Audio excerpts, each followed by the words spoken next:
L'intitulé de cette C2 est le suivant. Après avoir présenté le document, vous comparerez l'évolution du taux d'abstention. Il faut d'abord présenter le document. C'est un graphique tiré d'une source fiable, le ministère de l'Intérieur, qui traite de l'abstention aux élections.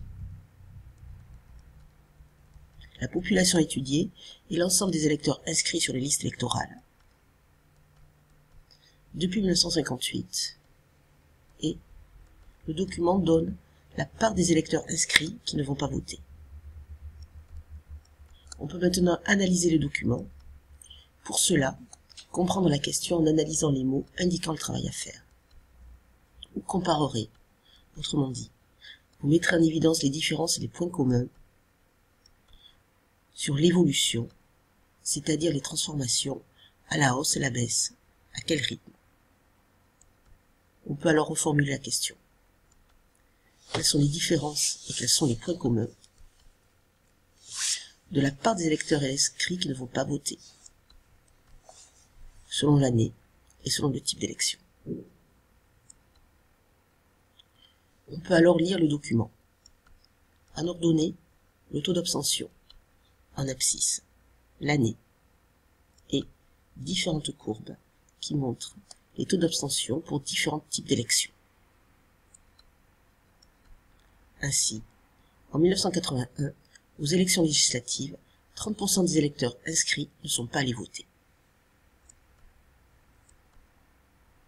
Ce document permet donc de réaliser des comparaisons du taux d'abstention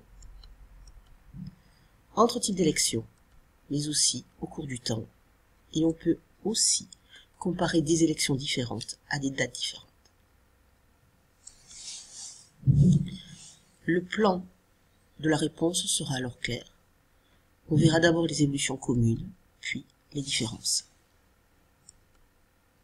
Premièrement, une évolution commune, l'augmentation du taux d'abstention. Au début des années 60, quel que soit le type d'élection, la part des électeurs inscrits qui ne prend pas part au vote est faible.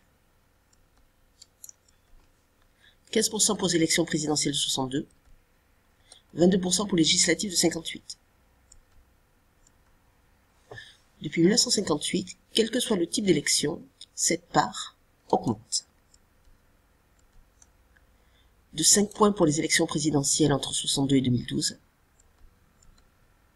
elle est multipliée par plus de 2 pour les élections législatives, entre 1958 et 2012. Mais des différences existent entre l'évolution des taux d'abstention.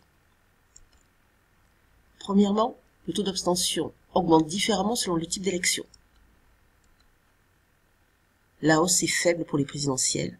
Le taux d'abstention a été multiplié par 1,3.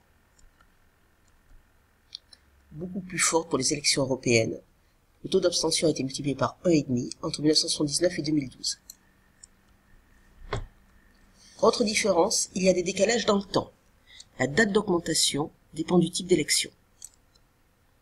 Elle est par exemple de 78 pour les législatives, mais de 83 pour les municipales.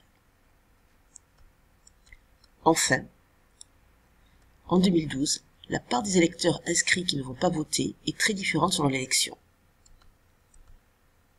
Près de 60% pour les élections européennes, que de 20% pour les présidentielles. Ainsi, les écarts d'abstention selon les types d'élections sont de plus en plus grands. Au début des années 60, le taux d'abstention est 2 fois plus grand aux législatives qu'aux présidentielles.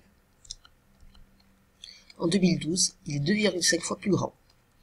Et si on compare le taux d'abstention des élections régionales et le taux d'abstention des élections présidentielles, on a un écart de 3. Ainsi, on remarque qu'il y a eu une augmentation générale du taux d'abstention. Mais que cette augmentation dépend du type d'élection et de l'importance qu'accordent les électeurs à l'élection.